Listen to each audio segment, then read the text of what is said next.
Venía yo de regreso, caímos en un bache, pero estaba espantoso y estaba lloviendo, pues las dos llantas se truenan y entonces fue como en medio de la nada de que un juzgador tiene que ser empático. Y cuando yo digo empático es que veas la realidad como si fuera lo más cercano. El mayor consejo que yo les podría decir es que sabes que empieza ya a desarrollar con una identidad, con una imagen pública, con una proyección. La marca personal. Claro.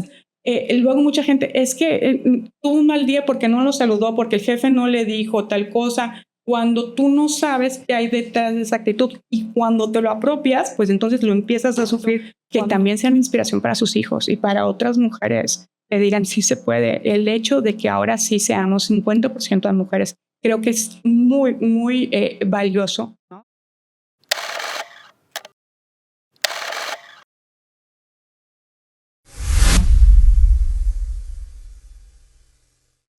Bienvenidos a un nuevo episodio de Conexión Chiapaneca. Ahora sí estamos en Conexión Chiapaneca, donde más que una conversación es una conexión chiapaneca.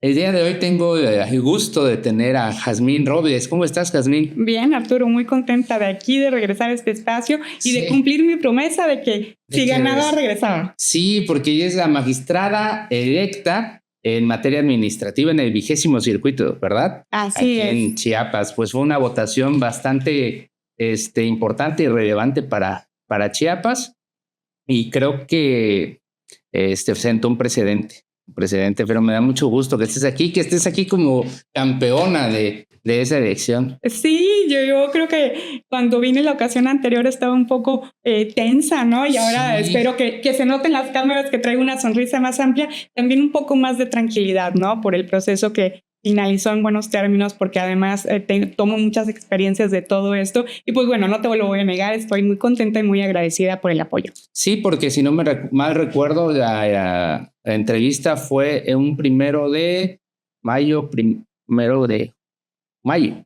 mayo, o sea, ya tenías un mes y venía el mes fuerte. Así es, de cierre, ¿no? Que bueno, empiezas a estar cansada de la dinámica, traes más presiones, los procedimientos de fiscalización del INE se van volviendo más complejos, entonces sí, y además la competencia, ¿no? Que empiezas a ver tus compañeros que forman parte de la misma competencia y dices, ¿en qué momento necesito apretar más yo? Me están apretando ellos y se vuelve pues una presión constante. Entonces, poco a poco es ir asimilando lo que se hizo bien, lo que se hizo mal, lo que debe mejorar y pues además también prepararnos para el encargo, ¿no? Para a partir del 1 de septiembre, si Dios lo permite, empezar en funciones. Sí, ya estamos a casi un mesecito y días más de que tomes encargo. Bueno, como ya nos platicaste en el episodio pasado, tenemos tu infancia, cómo fue que te decidiste, así que vamos a hablar del proceso, todo lo que abarcó este proceso.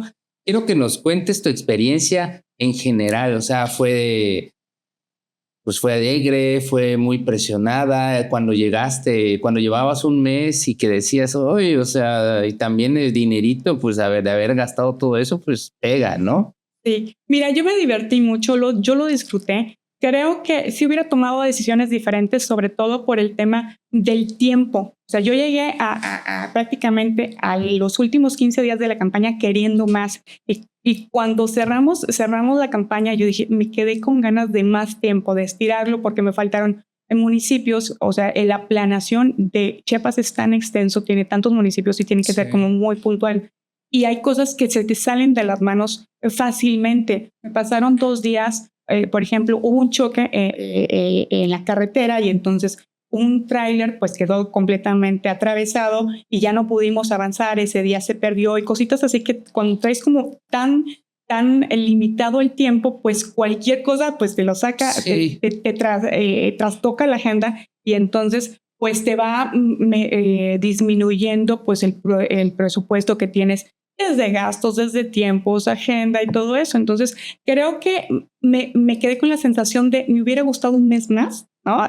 Para disfrutarlo, porque además pues te sientes un poco más confiado, más ágil. Sí, vas agarrando. Ahora que ya estás agarrando claro. Como impulso, dijeron ya, acabó. Claro, de repente ya se acabó el miércoles, ¿no? Y de repente dices, ¿qué pasó? Alcancé. Es como una montaña rusa.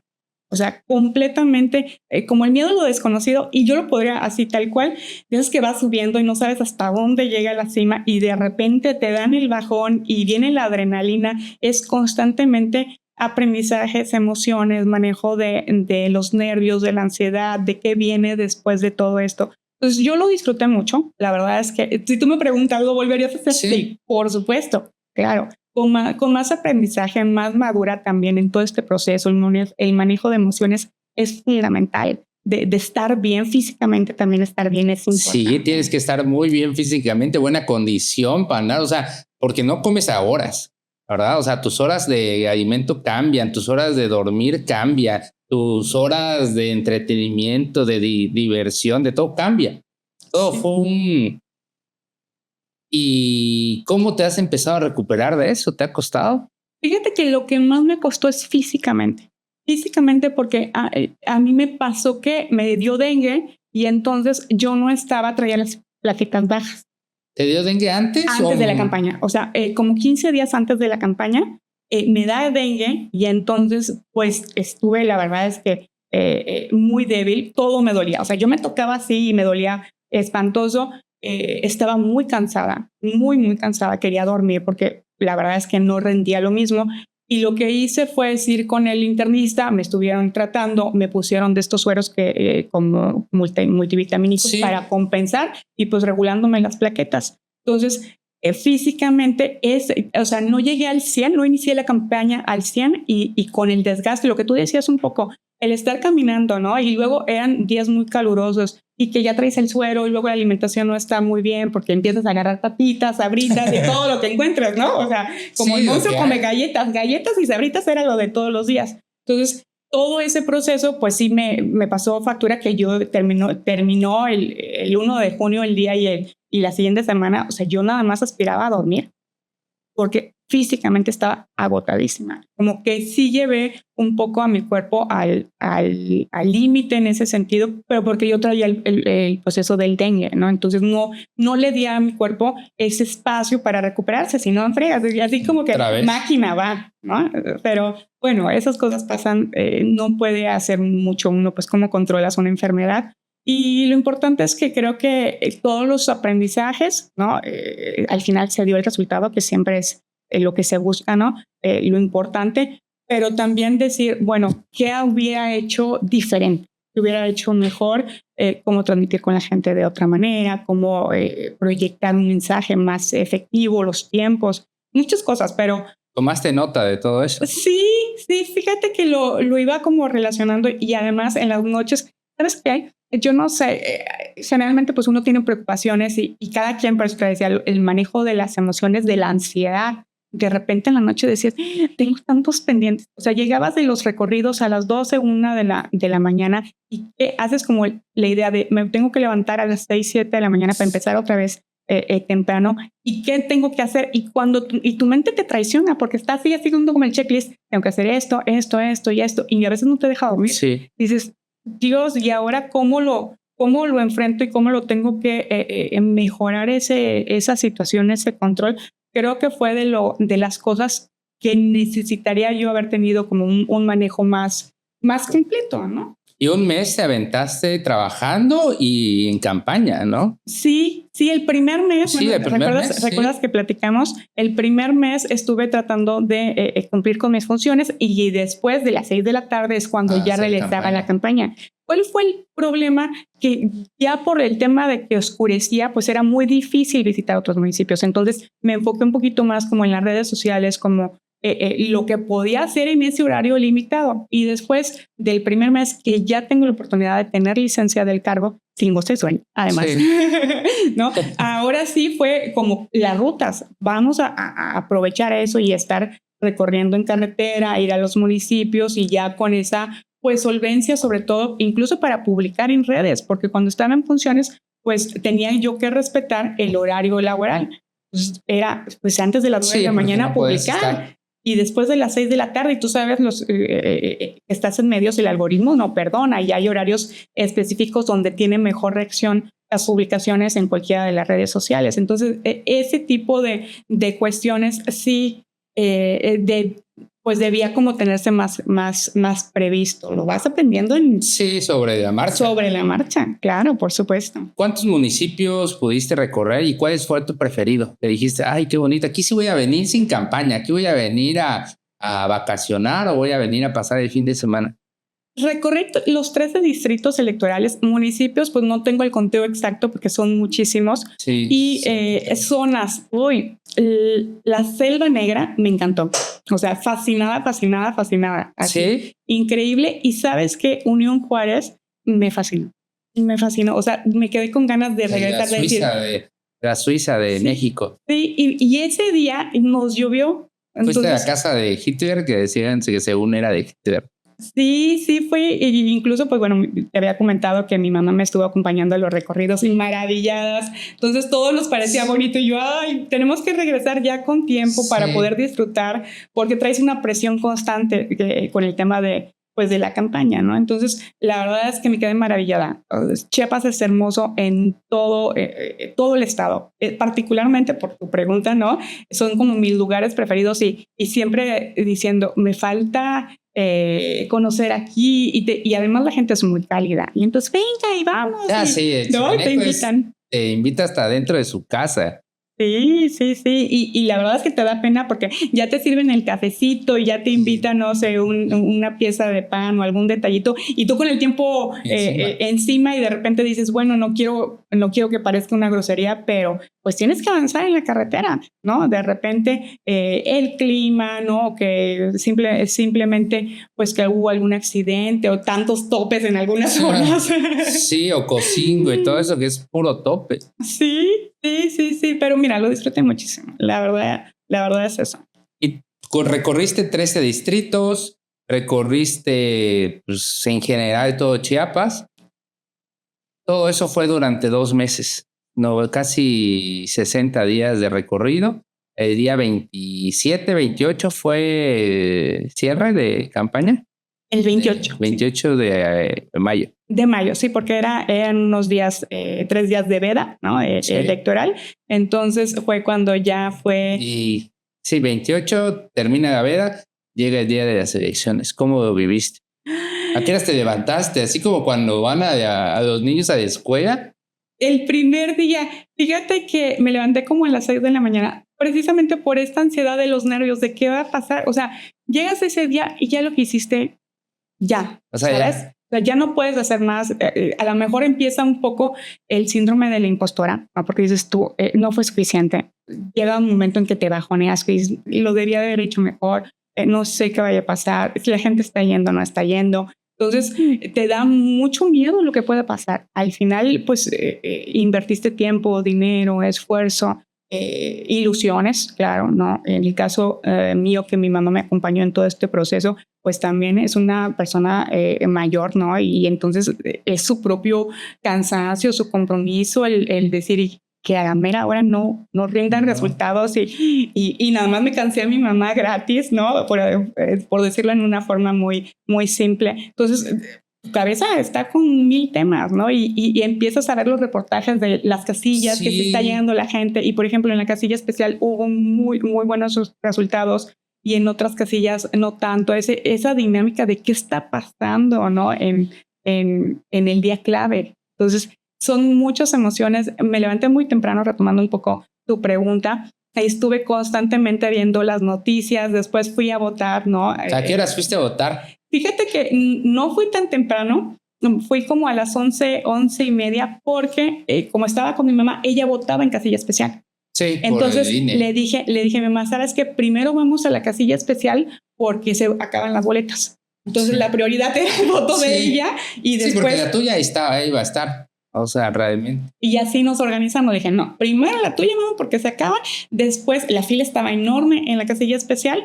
puede ya ella votar, y después ya me fui yo a votar. Por eso como que voté un poquito, pues no tarde, ¿no? Pero por lo menos no de esos de que ya sabes que el candidato llega, ¿no? A las 9 de la mañana y es el primero en la fila. No, yo no fue ese mi caso, por esa situación de que cuidamos que mi mamá primero asistiera a su casilla especial. Así es. ¿Y de ahí qué hicieron? ¿Te fueron a comer o qué? ¿A esperar las noticias? ¿Qué hiciste? ¿A Twitter? A ver qué era. Sí, estar en las redes sociales presente de a ver qué está pasando, de a ver si había incidencias, ¿no?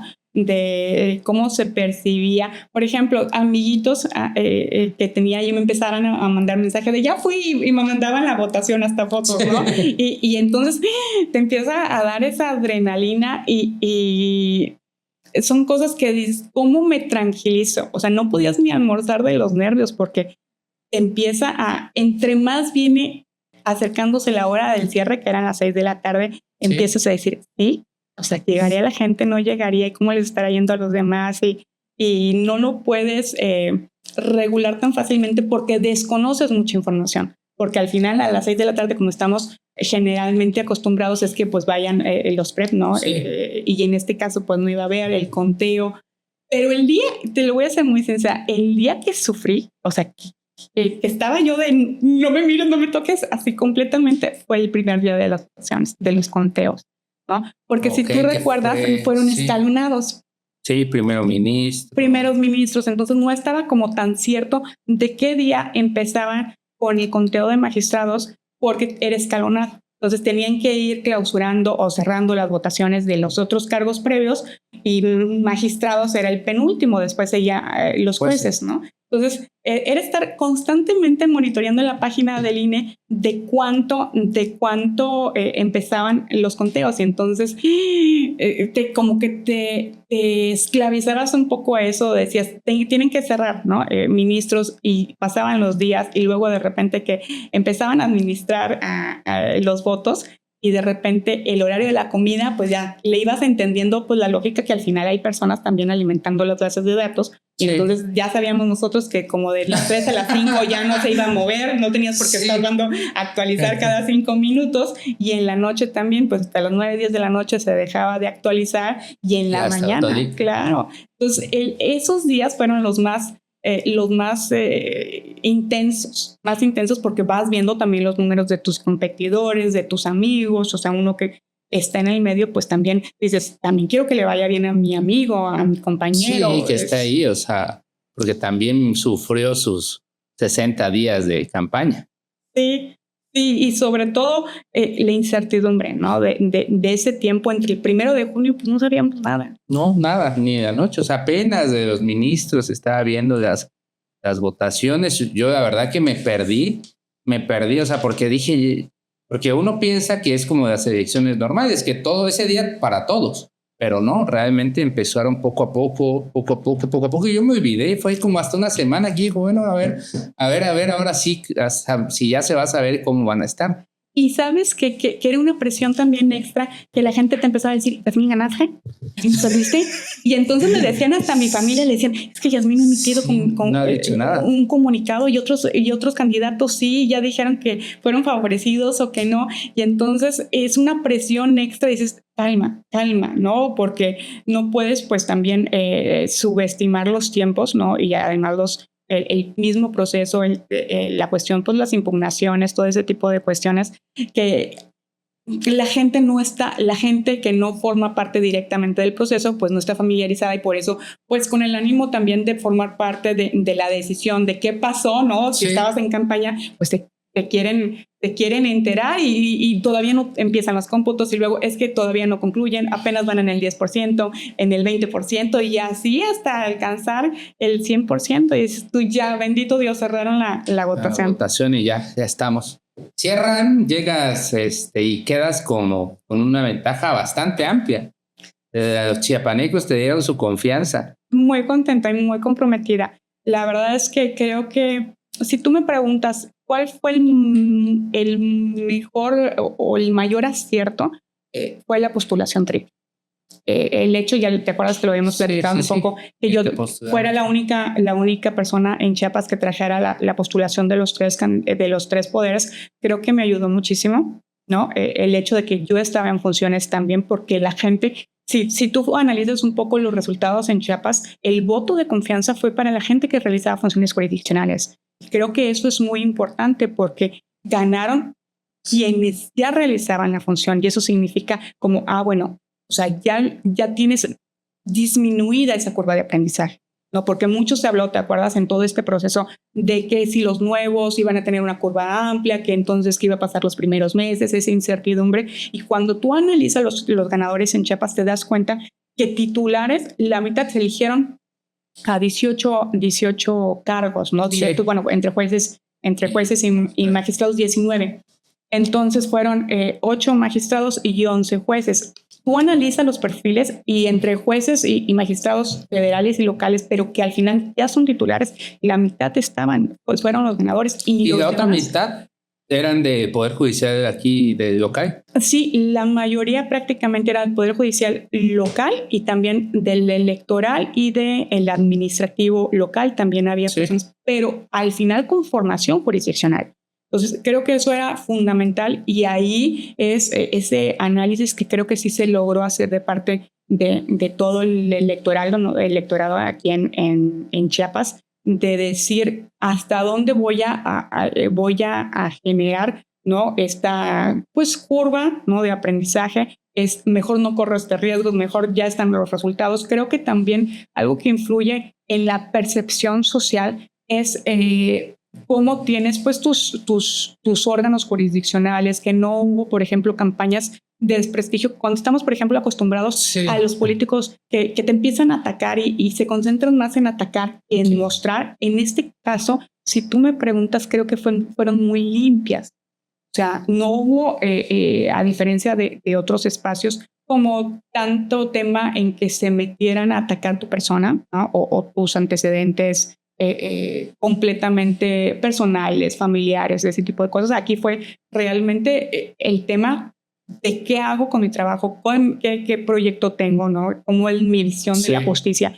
Creo que eso es importante. ¿Quién sabe ahora en el 2027 cómo se vaya a desarrollar? Porque ya familiarizándote un poco con esta forma de que pueden los candidatos abordar sus propios proyectos, decían, es que hay gente que sabe que tal vez no le alcanzan, ¿no? El suficiente electorado, pero que su vía de su proyecto se basa en impugnar al contrario, al que es el fuerte, ¿no?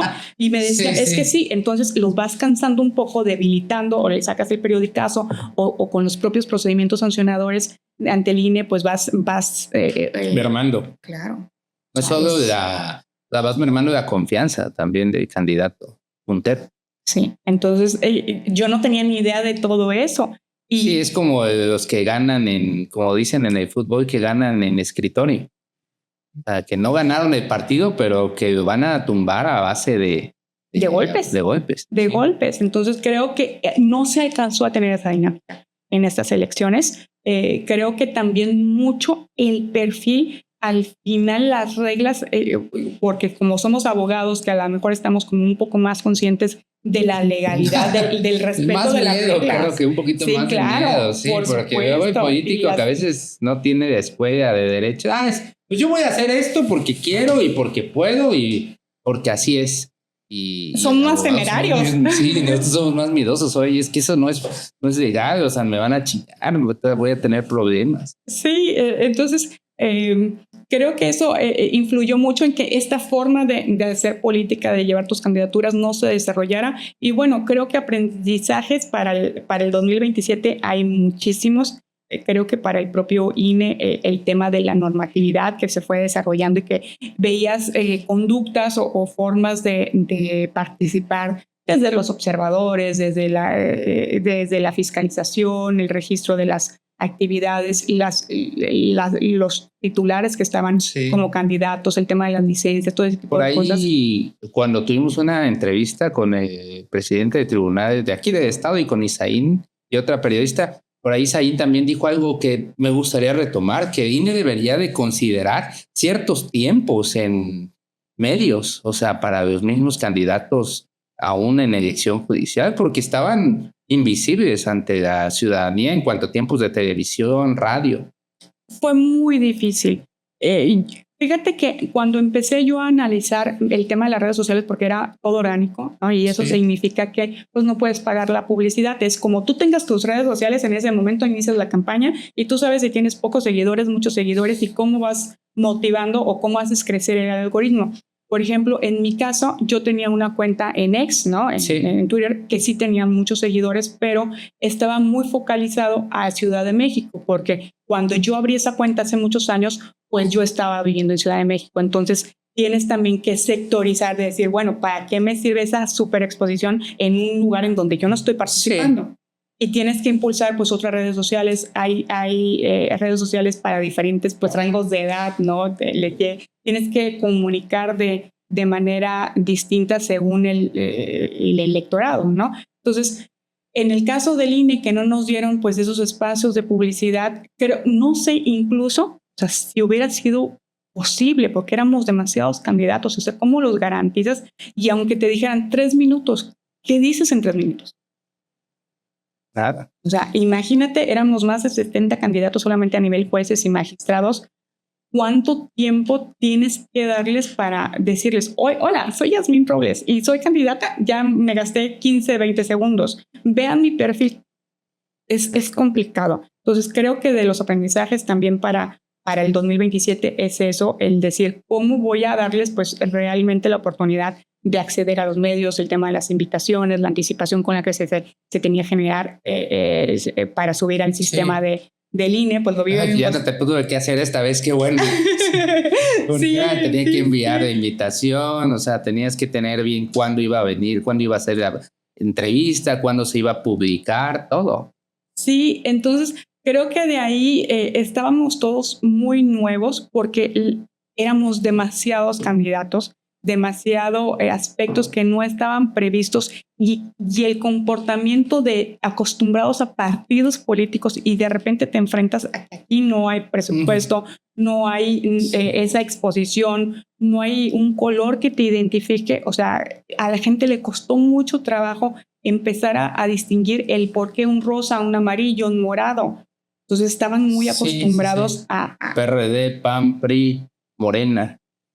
Y te lo preguntaban. A mí muchas veces me lo preguntaban yo, oiga, ¿y usted qué partido político? Y entonces ya tenías que darle la explicación de que aquí los partidos políticos no podían participar, ¿no? Entonces creo que faltó sobre todo institucionalmente que se le diera más proyección a cómo se debía votar por parte del propio INE, porque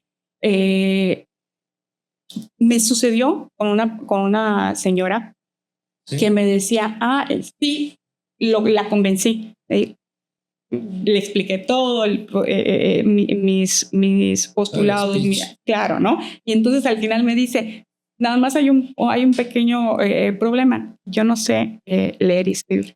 ¿Cómo le hago? Y entonces yo tenía un muy buen número, ¿no? Y lo digo vinculado a porque era el 10. Entonces yo le dije, señora, usted no se preocupe. Un palito y una bolita, nada más. Que después al último,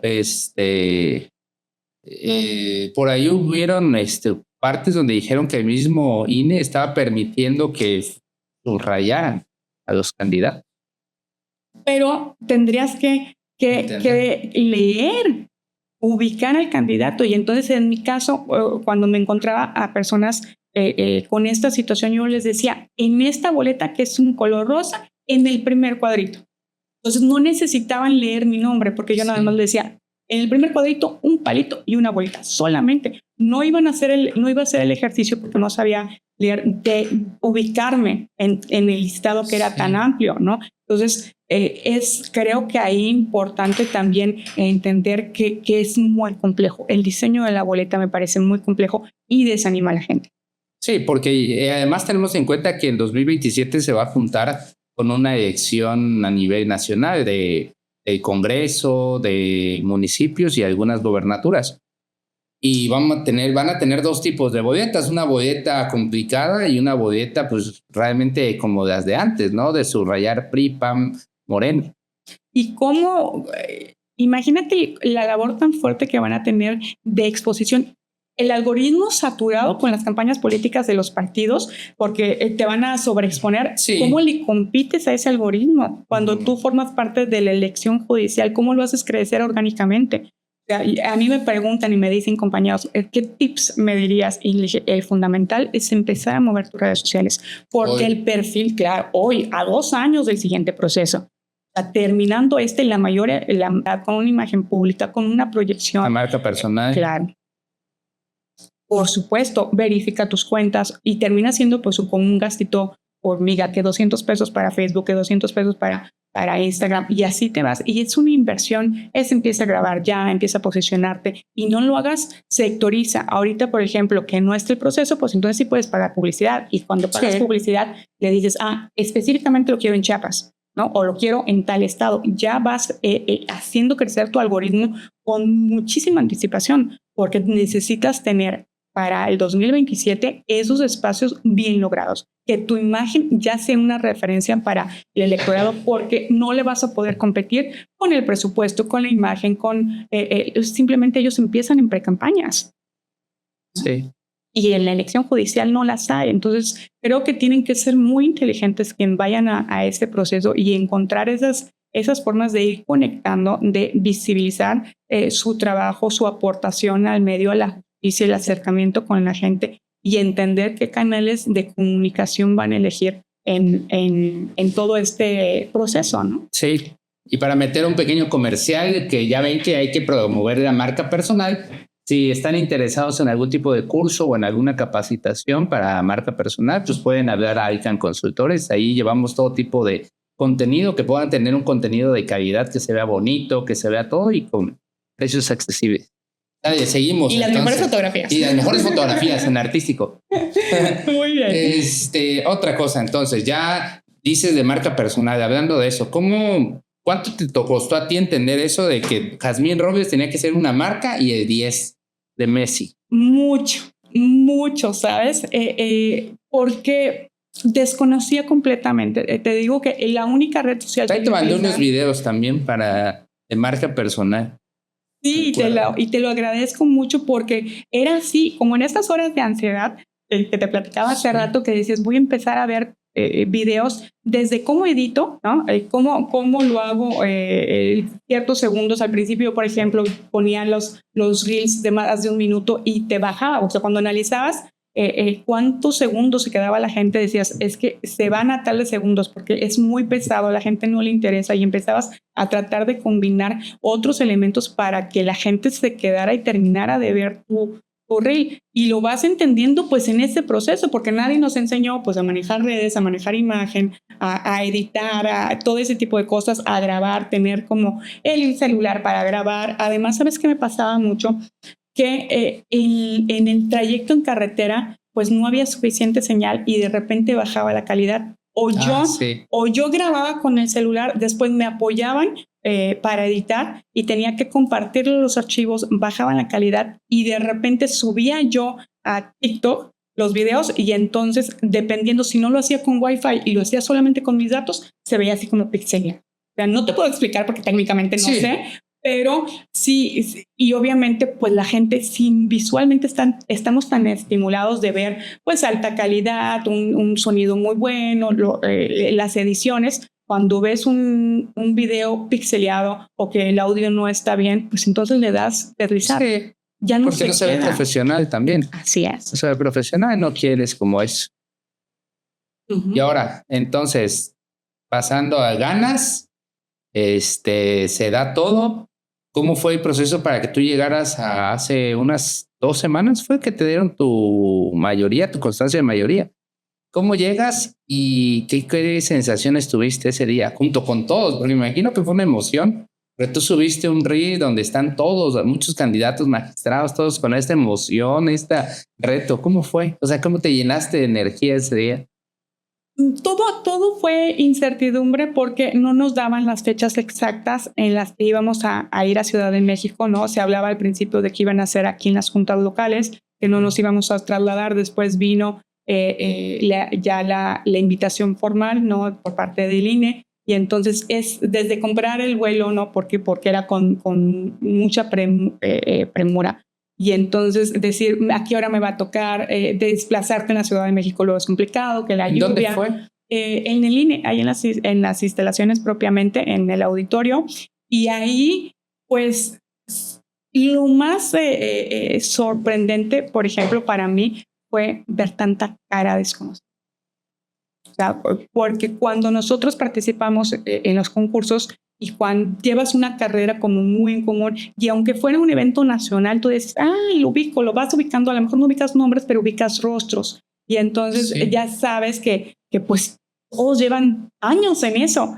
Y de repente a mí me pasó mucho, la dinámica fue, llegábamos al INE, nos daban el acceso y afuera había carpas, había 4 carpas.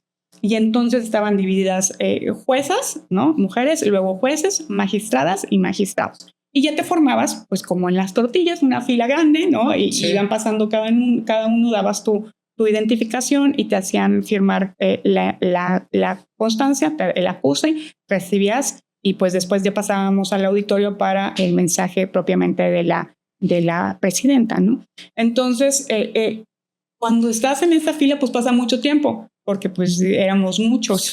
Y de repente veías caras y no conozco a nadie. ¿De los que estaban recibiendo sus constancias? Sí, de todos los que estaban, por ejemplo, en el circuito, Chiapas es el 20, Tamaulipas es el 19 y pues ubicaba mucha gente yo del estado y ahí pues no tanto.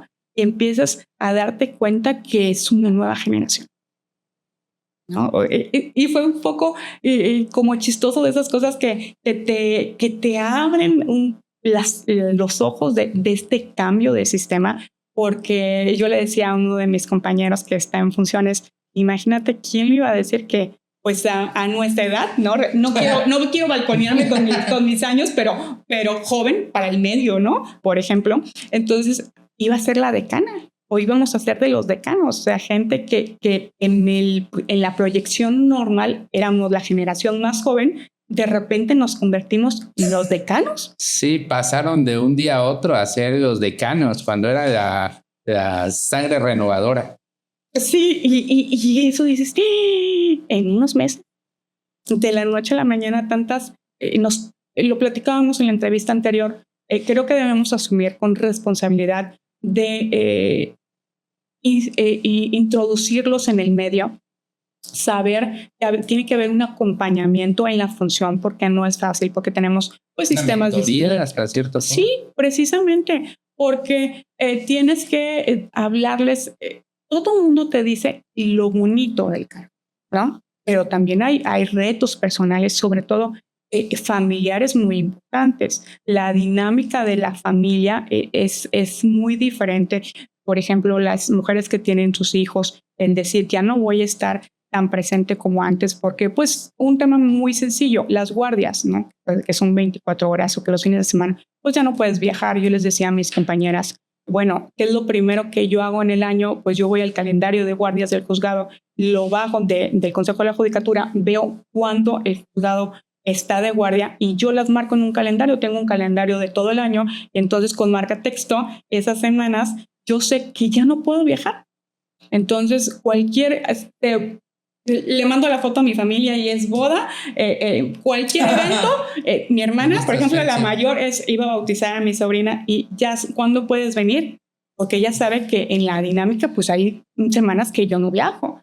Entonces, ese tipo de cosas cambian y a lo mejor asimilarlo de la noche a la mañana es complicado, los horarios, el decir que voy a trabajar en casa y a lo mejor ya no vas a estar tan presente, ya no vas a desayunar con los niños, ya no los vas a llevar a la escuela. De hecho, me platicaste, ¿no? En la última entrevista que fue un punto de inflexión en tu carrera, ¿no? Cuando no tenías ese ascenso y que te vienes como jueza, que sí lo pensaste, o sea. Sí, porque el reloj biológico está ahí. O sea, contra eso es difícil no tomar decisiones. O quieres seguir con esta carrera, ¿no? Seguir creciendo profesionalmente, o le das ese espacio para que en la vida personal pues tenga cabida pues el ser mamá, muchas cosas en el ámbito personal. Creo especialmente esos son de los retos que van a vivir porque nadie te lo dice. Te dice, sí, la función es maravillosa, das muy buenos resultados, te hablan el lado bonito, ¿no? el que te llena, pero hay otras en que también es duro, ¿no? Como persona, porque al final, ¿qué esperas? O sea, no se ve si tú te sientes mal, si tienes, en el caso de las mujeres, si tienes unos cólicos muy fuertes, si tienes una menopausia, si tienes un tema con tu hijo que está pasando la adolescencia o que está enfermo, tuvo temperatura. Yo admiro muchísimo a mis compañeras que tienen a sus bebés y que de repente dicen es que el pediatra y me tengo que salir y trabajan en madrugada porque pues el niño está enfermo y cómo tienes que conjugar esas funciones. Creo que esas situaciones no te las comunican porque es como ser un poco vulnerable, pero porque somos humanos y porque somos personas que formamos parte de núcleos familiares, pues que no los puedes modificar. Entonces, creo que ahí, a partir de esas reflexiones, pues ya es un poco preparándolos de decir, administra, platica con tu esposo, platica con tus hijos, que la dinámica cambia, que esto es construir y hacerlos partícipes de este sueño, ¿no? Sí, creo que eso es muy importante, que ellos vean tu esfuerzo, que además se convierta, en el caso de mis compañeras especialmente, que es donde como yo me quiero acompañarlas en este proceso, que también sean inspiración para sus hijos y para otras mujeres, que digan sí se puede. El hecho de que ahora sí seamos 50% de mujeres, creo que es muy, muy valioso, ¿no? Que digan, viene una generación en que está viendo de manera más directa que vale la pena el esfuerzo, que sí son sacrificios, pero ya hay más opciones y que eso al final, si te vas posicionando, si dices, estoy creciendo en esta profesión que es mi pasión, que además hago un servicio público y que aporto a mi comunidad, a mi entorno, pues vale la pena, ¿no? Porque los resultados, por así decirlo, son más, la motivación es más directa. Siempre tenemos como esta cultura del esfuerzo, pero tal vez los resultados decías, es que es un medio, en el caso del derecho muchas veces se decía, sigue siendo un mundo de hombres. Y con esta reforma, cuando ya estás consciente que normativamente el 50% está ahí, sí te motiva, definitivamente. O sea, ya tienes una garantía de un espacio por norma, no por una concesión en los hechos. Entonces, creo que eso marca una distinción en este proceso. Es muy bueno y que precisamente esos tips como mujer es importante pues darlos, ¿no? Sí, creo que es importante porque a veces no se ve, o sea, hay cosas que pues para bien o para mal uno tiene que, ¿cómo se dice? Darle como la importancia, la relevancia. Y cuando tienes, o sea, sonará fuerte, pero si tienes una carrera, si le das como que todos los kilos al lado laboral, pues a veces el lado familiar o el lado social, pues queda más abajo, ¿no? Y es difícil y nadie te lo dice. Nadie te lo dice porque no es algo bonito de decir. Nadie tiene como que valor. Por eso te lo reconozco que lo digas, porque realmente todo el mundo te va a decir lo bonito. Es que ser juez tiene muchas ventajas. Haces un cambio de las personas, haces esto. Pero la familia, o sea, te va a buscar, o sea, no te va a ver los fines de semana, no vas a estar en las fiestas, no vas a estar en los eventos familiares. Algunas navidades no vas a estar con ellos. Sí, y fíjate que también, en mi caso, por eso menciono mucho el tema de la inteligencia emocional, porque tienes que también estar consciente que en algún momento todos somos propensos a deprimirnos, a tener esa salud, ¿no? Salud emocional, la salud mental es importantísima. Es decir, si en algún momento estoy triste, estoy deprimido, estoy con un proceso, no sé, enfrentando un divorcio, enfrentando una enfermedad, una situación extrema, pues también tener un acompañamiento, ¿por qué no?, de un psicólogo, de esos apoyos extras. Creo que es parte de la madurez de decir, habitualmente estoy sufriendo un estrés extra, ¿no? Estoy con una curva de aprendizaje, estoy enfrentando que además el trabajo es mucho. Creo que ahí yo le digo a mis compañeras, no le tengan miedo tampoco a ir a un psicólogo, porque a veces hay muchos tabús o el propio decir, no, sí puedo. Pero yo se los pongo un poco como un ejemplo. Oye, si te duele alguna parte física del cuerpo, pues vas al médico. ¿Por qué? Porque a nadie nos gusta sufrir. Entonces, si en algún momento emocionalmente te falta un soporte, pues ahí hay un especialista en ese ámbito, recurre a él, porque qué necesidad de pasar mucho tiempo sufriendo. Y también, porque te bajoneas. Sí, no, y también, perdóname que te diga también desde esta forma, Jazmín, pero también es una irresponsabilidad si eres un juzgador y no le das la importancia a la salud mental, porque quienes se ven afectados también se pueden ver afectados tus mismos fallos. Por supuesto. Fíjate que más allá del tema de la imparcialidad, la eficiencia. Exacto. ¿Por qué? Porque te distraes, porque no lees tan rápido, porque quieres dormir. Tú sabes, una persona que tiene depresión tiende a dormir más. Y entonces no quieres el contacto con la gente. La reforma lo busca. Es uno de los mayores exponentes, de los mayores temas que trajeron a la mesa. El tener esa convivencia, esa cercanía con la gente. Y si tú estás deprimido, tú no quieres ver a la gente. Entonces es responsabilidad, es conciencia, y el decir me puede pasar y no por eso soy menos persona, soy menos valioso, soy menos juzgadora. Tienes que saber que en el escenario de las posibilidades está esa, y que lo tienes que solventar como se solventa cualquier otro tema, el decir, o el dengue, ¿no? Claro, por supuesto. O a lo mejor el no saber utilizar una red social, o no saber, no soy tan rápido con la inteligencia artificial, que también pues termina siendo una herramienta. Yo creo que lo importante es esa conciencia de que somos humanos y que necesitamos también apoyos, y necesitamos equilibrarnos siempre, tenernos muy regulados en todos los aspectos de nuestra vida para rendir más, para dar un mejor servicio para nosotros como personas, como seres humanos, estar felices, ¿no? Porque de la felicidad también transmites, estás más abierto a la empatía. Lo platicábamos un poco la entrevista anterior, de que un juzgador tiene que ser empático. Y cuando yo digo empático, es que veas la realidad como si fuera lo más cercano. Tal vez no lo estás viviendo en carne propia, pero lo más cercano a esa experiencia, porque entonces así vas a ver el problema social de una manera distinta y vas a tratar de corregirlo, porque conjugas tus habilidades técnicas con esa empatía de decir, ¿cómo soluciono para tu problema? ¿No? Es de la mejor manera, que sea ágil, que sea efectiva, que sea reparadora. Entonces creo que por eso es tan importante que nosotros como personas juzgadoras tengamos esas capacidades de decir, tengo que estar conscientemente en mis mayores capacidades, y eso incluye lo físico, lo jurídico, lo técnico, lo emocional, todo, lo familiar, ¿no? Perfecto, pues eso es. Entonces, llegan, te dan tu constancia, tienes tu constancia, el día 1 de septiembre ya te conviertes en magistrada, ya no directa, sino en funciones. ¿Y ahora qué? Esperar la inscripción. Ahora sí, el 1 de septiembre tenemos una cita. Los candidatos que resultamos electos, la cita es en el Senado. A partir de eso tomamos protesta. Ese día es la toma de protesta oficial.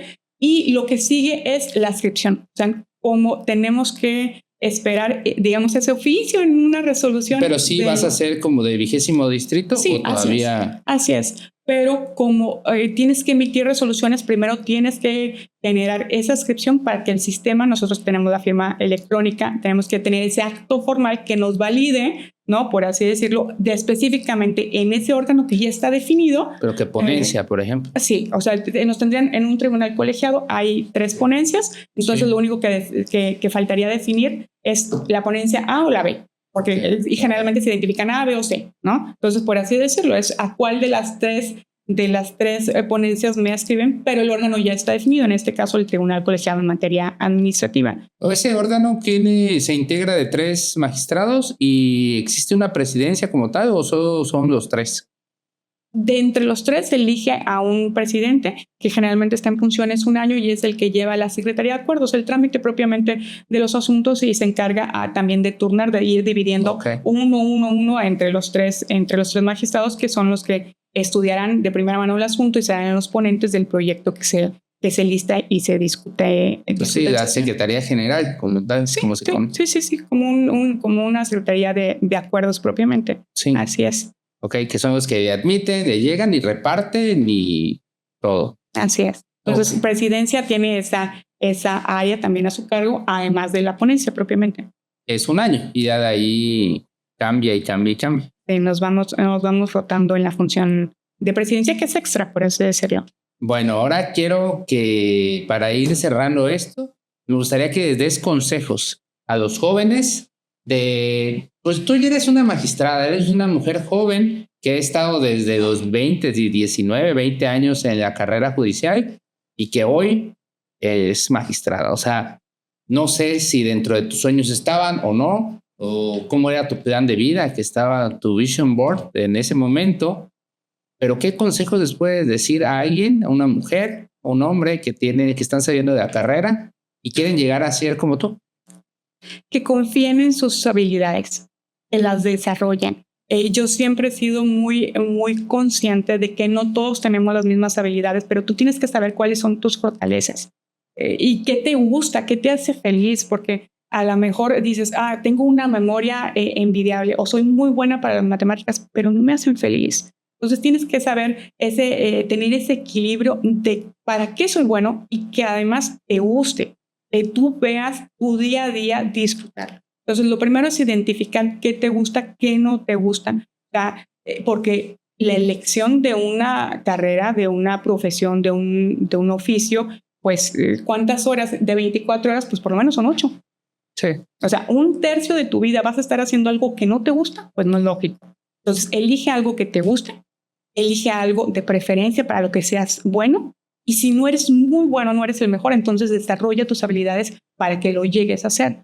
Y a partir de eso, genera un plan de decir, esta es mi primer meta, y de metas chiquitas, porque de repente ponemos una meta tan grande que es inalcanzable y te frustras. Y entonces empiezas a decir, no soy bueno, no soy suficiente, y como esos fantasmas, ¿no? Sí. Entonces, empecemos con metas a corto, a mediano y a largo plazo, una proyección y trabajo, esfuerzo, naturalmente, día a día. Decía un psicólogo y conferencista, un doctor, Mario Alonso Puig, dice que cuando vayas a hacer algo y no quieras hacerlo, no tienes, divídelo y hazlo más, o sea, lo más pequeño que puedas, pero hazlo. Empieza por lo más pequeño y hazlo. Y eso va a generar como una bolita de nieve, ¿no? Porque a veces cree uno que la motivación es cuestión previa a lo que hagas las cosas. Y muchas veces la motivación se da cuando empiezas a hacer las cosas.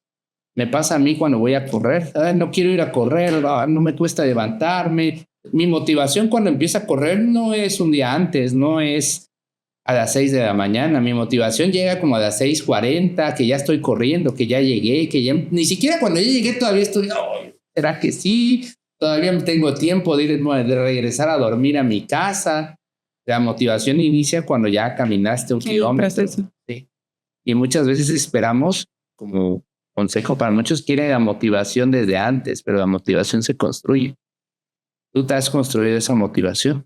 Sí, y sabes que creo que también es importante el hecho de que no te tomen las cosas personales, incluso de la vida misma. Y cuando yo te digo eso, es a lo mejor me robaron, ¿no? Y entonces es que no tengo buena suerte, es que Dios no me quiere, o empiezas como a estigmatizarte y te vas encerrando a las propias situaciones. Hace mucho tiempo en una dinámica de inteligencia emocional, la persona que daba la asesoría decía, es que tengan ustedes siempre en la mente el bueno o malo, quién sabe. O sea, no califiques una situación porque de repente a veces después, como dicen, después de la tempestad viene la calma y tú ves un hecho aislado y es lo peor y se te acaba el mundo cuando dices no sabes qué va a venir después de ese hecho y que puede ser muchísimo mejor. A lo mejor estas experiencias de vida que en un momento lo ves como negativo te están llevando, te están preparando para que en un momento tengas todas las habilidades para triunfar en otra área. Entonces, yo trato de tener esa visión de no sé si es bueno o es malo, pero trato de aprender los mejores, sacar lo mejor de cada situación, sea buena o sea mala.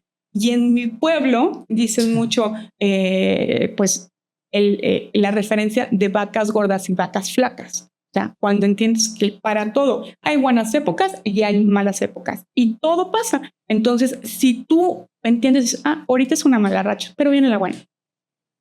Y lo mismo, el entendimiento de que disfruta. Cuando estás en tu buena racha, disfruta, ahorra, sácale provecho, porque en algún momento es muy difícil por la vida misma, porque puedes ser profesionalmente muy exitoso, pero si te viene una enfermedad, pues te tumba. Sí. No depende solamente del trabajo propio, sino de las condiciones. Cuando estás consciente de eso, pues entonces es más fácil adaptarte a todas las circunstancias que se te puedan presentar en cualquier ámbito de la vida. Creo que dices un punto muy importante respecto a que muchas veces pensamos que algo malo que nos pasa, que no malo ni siquiera en cuanto a nuestra integridad, de nuestra salud, de nuestro nada, a veces malo como perder un empleo, como tener una mala racha, como perder una pareja, perder alguna oportunidad. Quieres que, que trágame tierra, por favor, y no te das cuenta que te está abriendo una posibilidad más grande como para algo mejor. Te lo pongo como ejemplo, yo muchos años estuve trabajando para gobierno, se puede decir, y aunque me gustaba mucho, había etapas que me gustaban mucho, había otras que no, que me sentía yo muy estresado, que me sentía, tener un horario a mí me genera mucho problema, pues realmente no soy una persona de horarios, menos de mañana. Yo puedo trabajar hasta las 3, 4 de la mañana. Sí, yo soy nocturno, pero trabajar en las mañanas, tener un horario de entrada y todo eso al final cuando salí, pues dices todo, ay, ya perdí el trabajo, ¿qué voy a hacer? Y sin embargo, hoy, los digo a estas personas, hoy estoy así, aquí haciendo lo que me gusta, más pleno, mis sueños, más pleno. El lunes me puedo levantar a las 10 de la mañana si quiero, porque antes, no me levanto a las 10 de la mañana, pero pues lo puedo hacer. Tengo mis horarios que yo quiero. Y eso, cuando piensas que antes era una cosa mala, algo que voy a hacer y todo, pero también hay una preparación previa. Esto que estoy haciendo ahorita fue por una preparación. Yo desde antes de estar fuera de como era de un trabajo de gobierno, estuve preparándome, estuve llevando cursos, estuve aprendiendo fotografía, video, sonido, todo. Hagan lo que les guste, aprendan lo que les guste para que en algún momento se les va a dar la oportunidad y se pueden dedicar a eso y van a ser plenos. Yo hoy soy muy feliz. La verdad que con esto que hago, con las fotos, con el video, con la consultoría, soy muy feliz. Pero hace un año, hace 6 meses no lo veía yo así, decía yo, se te cierra el mundo. Pero sigan haciendo, sigan preparándose, prepárense en lo que sueñan. Como tú dices, si te gusta mucho algo y no eres tan bueno, no importa, al final es la práctica. Cuando haces algo muchas veces, te haces bueno. Y lo haces con pasión y lo haces muchas veces, aunque seas malo al principio, te vas a hacer bueno. Si Valentina Elizalde llegó a cantante, imagínate. Sí, por supuesto. Y yo agregaría una cosa. Dime. Que no se tomen personal ninguna actitud de la gente que los rodea. Sí. Por ejemplo, cuando dicen, es que no me saludó, yo te diría, sí, no saludé. ¿Por qué el a mí, no? ¿Por qué te lo vinculas contigo? Porque entonces tú no sabes si esa persona ese día estaba enfermo, no te vio, cualquier cosa, o es que hizo un gesto, pues a lo mejor le calaba la luz, porque a lo mejor no llevaba lentes, ¿no? Claro, no mira sin lentes. Sí, yo por ejemplo utilizo lentes de contacto y sin ellos no veo nada, entonces me da mucha pena, además como son como muy gruesos los de pasta, pues pesan, entonces no estoy acostumbrada, y mi vanidad de repente luego de los otros lentes pues no me gustan porque son gruesos, entonces luego mucha gente, es que tuvo un mal día porque no lo saludó, porque el jefe no le dijo tal cosa, cuando tú no sabes qué hay detrás de esa actitud y cuando te lo apropias, pues entonces lo empiezas a sufrir cuando a lo mejor es que no traía, como tú dices, ¿no? No veía, él tenía un mal día, él tenía situaciones que son totalmente ajenas y a ti ya te está generando inseguridad, molestia, estrés. Entonces creo que si vas por la vida no haciéndote nada personal, no me quiso atacar, no me quiso dañar, no está en contra de mí, eres más feliz y te concentras más en lo que tú tienes que hacer y no en lo que la otra gente hace. Porque creo que mucha gente después se pierde y sobre todo con estas redes sociales que es como tanta competencia y las redes sociales te dan esa idea de que otros viven perfectamente y son muy felices porque Sí. proyectan un mundo perfecto, ¿no? Desde que el físico, desde que los ingresos, la pareja perfecta, La la relación familia perfecta. feliz, el trabajo soñado, viajas, te sobra el dinero. Y tú no sabes qué hay detrás de eso, entonces te puedes perder un poco con estos distractores. Mejor enfócate en ti, en tus capacidades, en tus metas y no, o sea, que seas tú tu propia referencia, no lo que hagan los demás. Creo que así te vuelves como más feliz, más pleno y avanzas más. Creo que es muy importante que tú utilices las redes sociales que te sirvan a ti, no que tú vivas de lo que ves en redes sociales, pero cuesta mucho. Entonces, en esto, o sea, cuesta mucho porque muchas veces ves pura perfección, perfección, perfección, y tú te ves sentado, o sea, dices, ¿por qué yo no soy así?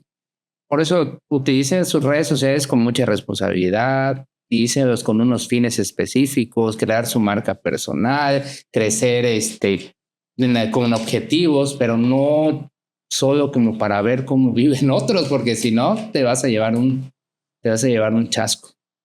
Entonces, bueno, una última, échenos 2 anécdotas que hayas tenido para cerrar esto, 2 anécdotas que hayas tenido en estos 60 días que estuviste. Bueno, hasta el día que te dieron tu constancia.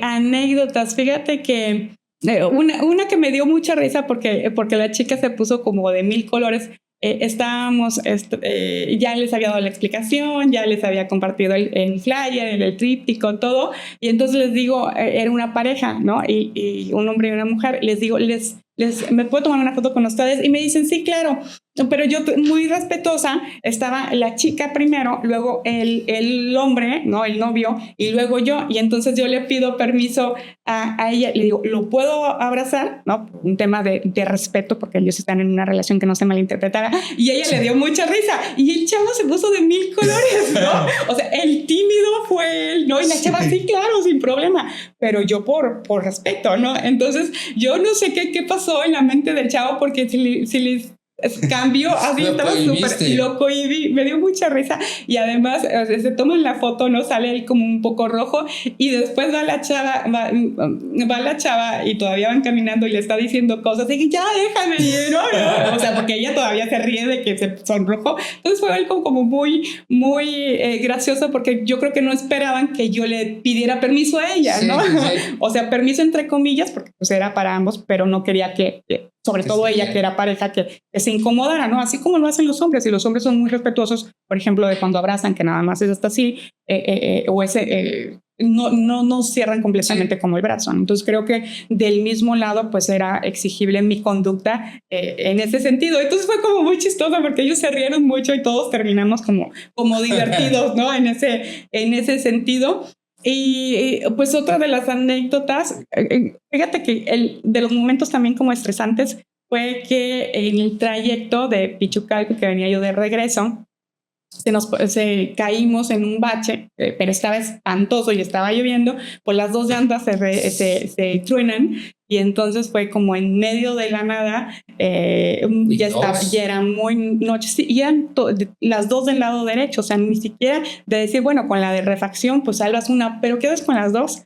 Entonces fue como de ese miedito de no nos vaya a salir un animal, no vaya, pues pasan 1000 cosas por tu cabeza, y la verdad. Sí, un animal o toda esa zona es peligrosona. Pues. Sí, pues estaba muy cerca, porque además tuvimos que caminar un poco porque no había señal lo suficiente. Entonces ahí fue también y que tanto nos podemos alejar. Yo iba con mi mamá y no, quédate aquí, y donde la camioneta que se quede segura, todo ese tipo de cuestiones. Ay, gracias a Dios me logré comunicar con un muy buen amigo, y entonces me dijo, ahorita vamos por ti, ¿no? Llegaron y Ismael, tú sabes que fue él, ¿no? Que es un gran amigo, que su esposa y él siempre, o sea, nos han apoyado, incluso pues sí.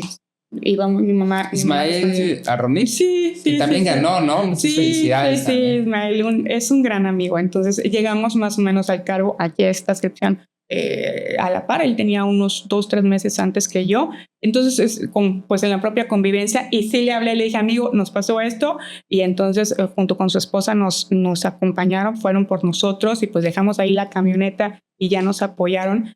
Pero sí, ese día fue muy nervioso y él incluso estaba un poco nervioso porque les habían dicho en la caseta que había hubo un enfrentamiento en Tabasco, cerca, entonces es como que mejor no vayan, pero después, ¿cómo lo evitas? Porque pues ¿Y también, qué hicieron? pues fue por nosotros y se quedó ahí la camioneta y ya después fue el día siguiente fue la grúa y ya se arregló todo eso, pues conseguir las llantas, todo ese tipo de cuestiones. Un Primero gasto unas llantas. para campaña. Sí, además, no, pero ¿sabes qué fue lo más chistoso? Pues porque estábamos en la semana de cierre, entonces yo quise estirar como lo más el día y era de las cosas que yo te decía, hay que pues también bajarle un poquito como a esa adrenalina y tomar mejores decisiones y en este caso pues yo dije no, un municipio más y pues te viene la noche, te viene la lluvia y no ves o se pierdes la dimensión de si están baches o no baches. Entonces, además, ya sabes que el Waze te queda sin señal, que a lo mejor no era la mejor ruta, cositas así que pues vas aprendiendo en eso. Entonces, fueron de las cosas que dije yo, ay, no, pues para las anécdotas precisamente Para la anécdota, para cuando te toque escribir tu libro de... Sí, del proceso de la elección. Proceso de Sí, no, elección. yo ya a todos mis compañeros ya les quiero andar dando tips porque sí lo disfruté. La verdad es que estoy muy contenta, me gustó, sí, sin dudarlo, lo repito, con mucho más elementos, con más equipo de trabajo, con más idea de qué tengo que hacer de mejor manera. Entonces, yo la verdad es que creo que fue un buen ejercicio, ¿no? En general, creo que muchas cosas logré entender esta visión de la reforma, sobre todo con el contacto con la gente y la realidad. Un momento que también para mí fue muy duro, o sea, porque hay de todo, ¿no? Como el chusco, como a lo mejor un poco el peligroso, pero el momento más duro que te puedo decir, ese choque con realidad, es cuando yo estaba en un mercado y estaba en un puesto de frutas. Estaban dos señoras, eran hermanas y estaban vestidas de negro y yo platicando con ellas y me platicaron que era viuda, que varios detallitos, pero cuando yo les explico que yo soy jueza y me dice jueza de qué, ¿no? Y ya les explico que soy de distrito, que defiendo derechos humanos y una de las señoras me dice es que los derechos humanos no existen en México. Entonces es un choque tan fuerte. O sea, vas tú tan ilusionada queriendo transmitir y que la campaña y que miren sí, que el Poder Judicial y defiende tus derechos y dice, es que no hay derechos humanos en México. Es bien duro, porque entonces, ¿qué trae en su historia de vida que hace una afirmación tan claro? Imagínate, y entonces es detenerte y decir, ella en principio tiene un dolor, ¿no? Y una experiencia negativa y entonces empezar a abrir ese problema y tratar de explicarle cuál es la diferencia, el por qué sí hay derechos humanos, que a lo mejor la defensa pues se siguen en diferentes vías, pero es bien duro porque uno que se dedica, en mi caso, pues, prácticamente 20 años en esto, que de repente te digan, es que tu mundo no existe, es que no tu trabajo no funciona, es duro y entonces tienes que entender que la percepción social está en otro lado y que hay mucho que hacer en ese sentido que también necesitas empezar a transmitir de una mejor manera nuestra función, sobre todo también las formas que ellos tienen para acceder en este caso al juicio de amparo. Es muy importante impulsar una de las cosas que también se hablaba en este punto de la reforma es las defensorías de oficio, fortalecerlas, se necesita mucho. Porque así como vimos con el tema de pobreza, con el tema de analfabetismo, ¿cómo realmente generas una política judicial efectiva hacia grupos vulnerables? Y esta percepción social, ¿cómo vas a trabajar para cambiarla? Creo que ahí es parte del compromiso que todos los candidatos electos tenemos para a partir del 1 de septiembre y entender qué pasó, por qué esa percepción social está así, cómo la tenemos que cambiar con conciencia, con trabajo, con resultados, con estadísticas, con cercanía con la gente, cómo destinar dentro de nuestros propios tiempos, recursos, espacios, ese momento para decir voy a cambiar la percepción social y no solamente en narrativa, sino en hechos. Es muy importante. Entonces, creo que fue de las cosas más duras que más impacto me generó, porque es como vivir en nuestra burbujita rosa, ¿no? De decir, sí, no, pues es que yo defiendo los derechos, yo hago esto, yo las sentencias trato de que sean técnicamente correctas, lo mejor posible, ¿no? Y de repente es que ni siquiera crean que hay derechos, mucho menos cómo defenderlos. O sea, el grueso, ¿no? La Constitución misma que los establece es difícil. Entonces creo que ahí tenemos muchísimo que hacer, ¿no? Como institución, como juzgadoras, personas juzgadoras en lo individual y también como sociedad, porque algo estamos queriendo de ver. Sí, sobre todo porque eso es una de las propuestas que he escuchado en la mayoría de los candidatos y de los que quedaron también, que resultaron victoriosos: la cercanía, la apertura, la transparencia y sobre todo las puertas abiertas. El juez ya no sea la persona que está allá al fondo, sino que de verdad se acerque, conozca a la persona, conozca a las personas, a los involucrados en el asunto, y que sea pues de una manera más humana. Pero fíjate, Arturo, que todavía esta frase de puertas abiertas puede tener diferentes enfoques, porque si lo visualizamos un poco, es en una oficina que tenga una puerta abierta, significa que la gente puede entrar, pero es distinto a que tú salgas. ¿Sí? Entonces, yo abro la puerta y entra el justiciable, entra el abogado, entra la sociedad, puede acompañar los alumnos a las audiencias, pueden aprender. Pero distinto es que la persona juzgadora se haga un espacio y entonces recorre las comunidades y entonces haga una charla sobre derechos humanos o entonces se incorpore con una forma más activa dentro de la sociedad, torne un papel proactivo. Entonces, es también cómo lo vamos a encauzar, aunque sea la misma idea o el mismo objetivo de una justicia de puertas abiertas. Creo que sí tendríamos que ver efectivamente cómo la vamos a aterrizar por etapas a lo mejor, ¿no? Porque no estamos, el problema es que estamos de inicio pensando solamente en usuarios del sistema judicial, y entonces ahí lo limitas muchísimo, pero simplemente en el propio proceso electoral pues no votaron los usuarios, votó el electorado, la ciudadanía. Entonces ahí hay un desfase muy grande. Tenemos que salir de nuestras oficinas, no basta con abrir la puerta, es salir, conocer la sociedad, formar parte de sus necesidades, entender sus necesidades y a partir de eso ser agentes de cambio social. Creo que eso es muy importante y es un paso enorme el que tenemos que cubrir para esta transformación y este cambio de política también judicial.